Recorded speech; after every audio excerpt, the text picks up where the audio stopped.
To create Elastic Load Balancer, we'll have to go to the EC2 console, and this is the one. I do not have any load balancer. Let me go ahead and create an application load balancer. It has to be internet facing, not internal, and the protocol would be 80. I do not need any other listener. And here is the VPC. And which VPC do you want to add? Now this part is the AZ for the load balancer, not for the EC2 instances. So I'll have to add this public subnet. So I'll add this subnet.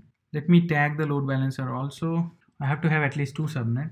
Let me go ahead and create one more public subnet. One more thing I forgot to mention is that our EC2 instance would be in private subnet 1B. So I need a public subnet in the same AZ. Otherwise the load balancer will not work. So let me go ahead and create one more public subnet in the AZ US East 1B. It will be in the same VPC which we have created, and the AZ has to be US East 1B, and the CIDR block should be 10.20. Let's say 10.0/24. Click on create. The subnet has been created, but it has not been made public yet. So what I'll have to do, you already know, that go to the route table, associate the other subnet with this route table, with the public route table. So I have this public subnet 1B. So I'll have to associate this subnet also with the route table. And that's all. And then of course the network ACL, the public subnet network ACL should be associated with the second public subnet that we have just created, which is this one, public subnet 1B. And that's all. And this is the second AZ, and I'll choose the public subnet 1B because this is where my application instance would be. Let me tag it. In the security group, I'll select the public subnet security group. I do not need this one. I need only the public subnet security group. Configure routing. Target group we have not created. I'll have to create target group as it is an application load balancer. So let me go ahead and create this AWS Foundation ALB target group. There will be only one target group because we have only one set of instance or only one application. Target type would be an instance, and protocol HTTP. Path is this. In health check, if you want, we can register the target, but let's not do that because we'll be put this using an auto scaling group. I need this instance just to create the AMI. I do not want to register the target. Click on create, and the load balancer has been created. And now we'll have to create the auto scaling group. But to create the auto scaling group, we need launch configuration wherein we'll need the AMI. And the AMI should be from this EC2 instance, which is application EC2 instance, because this is where we have everything. Let me create an AMI or an image from here. Click on create image, and this image would be placed in the launch configuration of the auto scaling group. Now let's see whether the AMI is created or not. So the AMI is being created. Once it is done, I'll go ahead and create the launch configuration. Alright, so the AMI creation is done. Now let me go ahead and create the auto scaling group. But first I'll have to create the launch configuration. Click on create, but the AMI should not be the default AMI.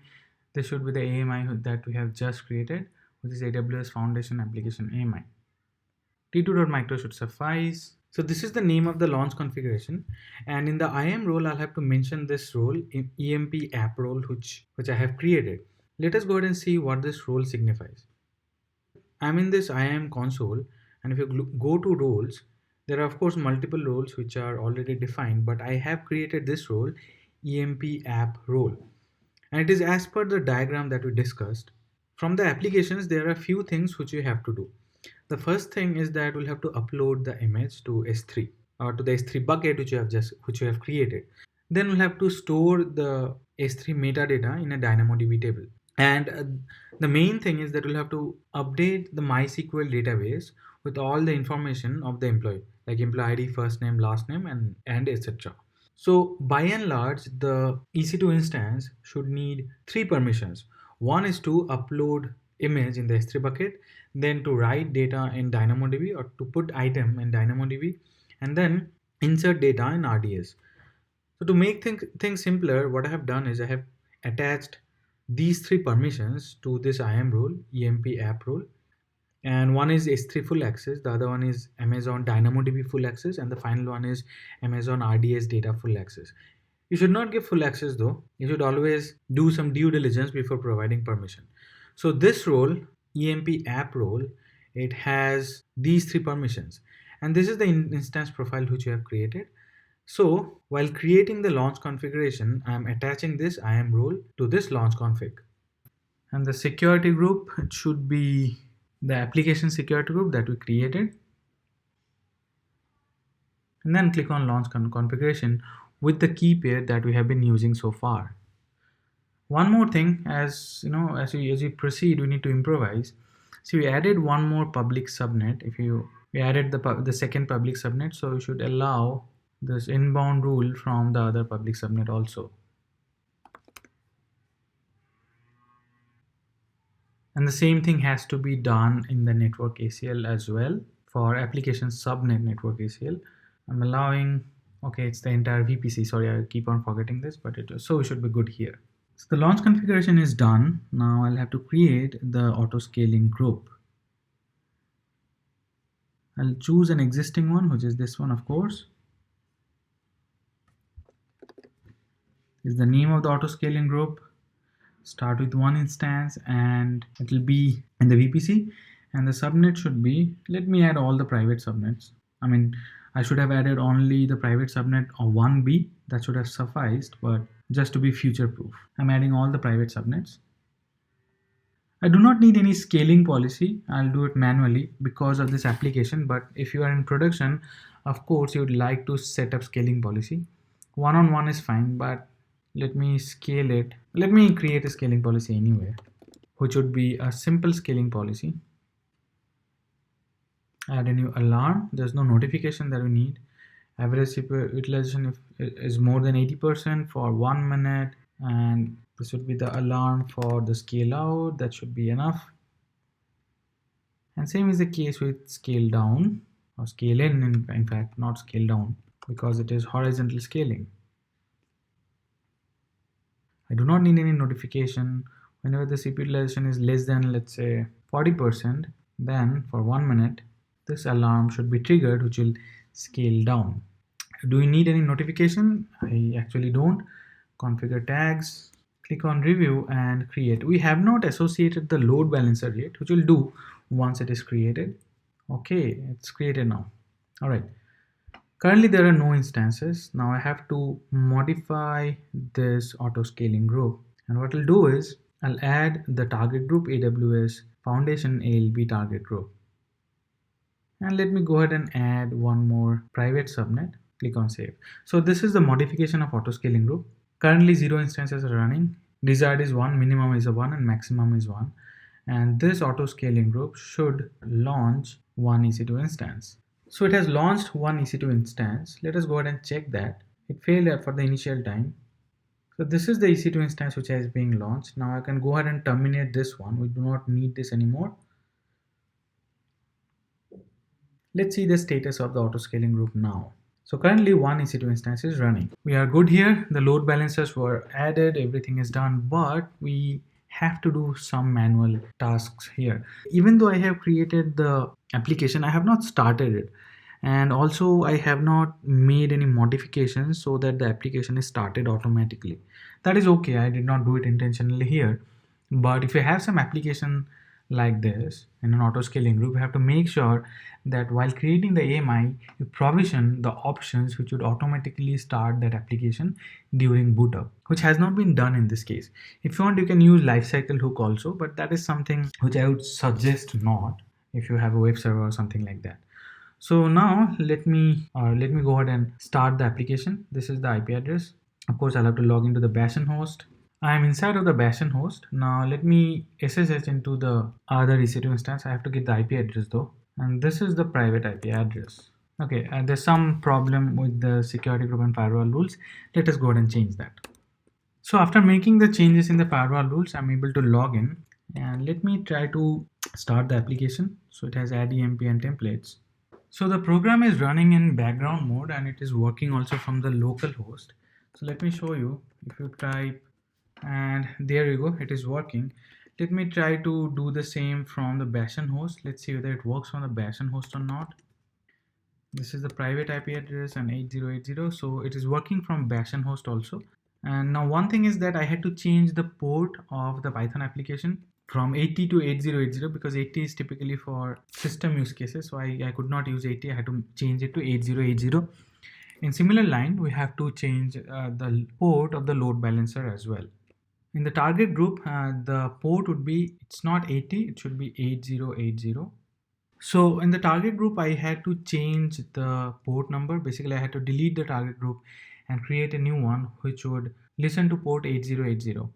And currently the target is up and running. It's the same EC2 instance and is working with the load balancer also. So let us try and test first with the load balancer in incognito mode. And this is the main page, and this is the page that I was talking about. If I click on get employee information, it will give me error because it is not going. So notice that it is going to 0000/emp, and that is something which should not happen. So what you have to do, you have to change the endpoint in the HTML file. And I have to do that inside of the EC2 instance. So these are some manual steps which I am doing just because I launched the EC2 instance, or basically I created the application using HTML file. If you use any dynamic programming language using JavaScript, it can be any framework, AngularJS, React.js, etc. All these things should be handled automatically. That means your program or your front end and back end both should be parameterized, which you have not done here. Now let me go ahead and change the HTML files now. So I'm inside of the Bastion host, and from here I want to go to that EC2 instance with this IP address 10.20.3.0, and here in the templates I have the program still running, and the program is running, no problem, but in the templates I have to make some changes. These are the templates available. First, let me go ahead and change the add.emp.html, and I have to change each and everywhere. Now what should I give here? Should I give the IP address of the EC2 instance, or basically the private IP address? The answer is no. Here you should give the DNS name of the load balancer, because now you have a DNS name. You do not need private IP addresses because you should never give private IP address. We have launched this EC2 instance behind an auto scaling group, and we can have more number of instances if we wanted. If we have more EC2 instances, the IP address of all those EC2 instances would be different. So if you put a single IP address, whenever you click, it will go to only that EC2 instance. And what if that instance is terminated during a scale in activity? So these things you should take care of. Wherever you see 0000, you should change it with the DNS name of your load balancer, which is this one. This is the DNS name. Let me change it here also. And finally here, and this is just one application. Let me see if I have any other 0000. So this is the first one. Then I have to change the other one also. And here I have only one place which needs to be changed. I have to make the change here also. One more change we need is in the About Us page, because it should point to the S3 static web page. And I have changed the About Us, so whenever you click, it will take you to the static web page. Now it should be okay. Let us go ahead and try out with the load balancer first. Let us do a very small testing. This is the main page, and it is taking me to the get.emp page. If I go back, that's what it is. If I click on About Us, it is taking me to the static website. It's saying method is not allowed. That's okay. I will change it in the program. That should be fine. So I have set up the application load balancer and auto scaling group, and now I have to set up the application with the load balancer and Route 53, and the application should be accessible over the domain name rather than the load balancer DNS name. So let us go ahead and do that. When I'm Route 53 page, I can create a record set which should be www.aws foundation, and I'll have to make an alias as yes, and in the target name we should mention the load balancer that we just created. So now we have mapped the domain name, which is aws-foundation-deep.tk, with the load balancer. It'll take some time for the propagation, but we'll come back and check next time with this domain name rather than the DNS name of the load balancer. The propagation should have been done. Now let us go ahead and check whether we are getting the web page with using this particular domain name, that is www.aws-foundation-deep.tk. And this is the application. You can choose an image, upload a file. If you click on get employee information, it should take me to this page. I'll have to provide some employee ID to fetch the info, then go to update database page. About Us, it should take me to the S3 bucket now. And this is the S3 bucket. And the reason it was not working last time because S3 does not accept post request, and I had to change the form action to get, which is here in this addemp.html, which is the first page. It was having post earlier, and I have changed it to get. Okay, click on go back, and it is working. About us is fine, get employee information is fine. The next step is to create an S3 event to send a notification to SNS. So for that, I'll have to create an SNS topic and then create a notification on S3 so that whenever any object is uploaded, it should send a notification to S3. I could have done it using Lambda as it was mentioned in the architecture, but you can do it yourself. It's pretty simple. Just capture the event in Lambda and send the object name to the SNS notification. But here we'll directly send it from S3. So I'll have to set up SNS topic. I'll have to create an email subscription so that that email ID can receive notification whenever any object or image is uploaded. Let us go ahead and do that.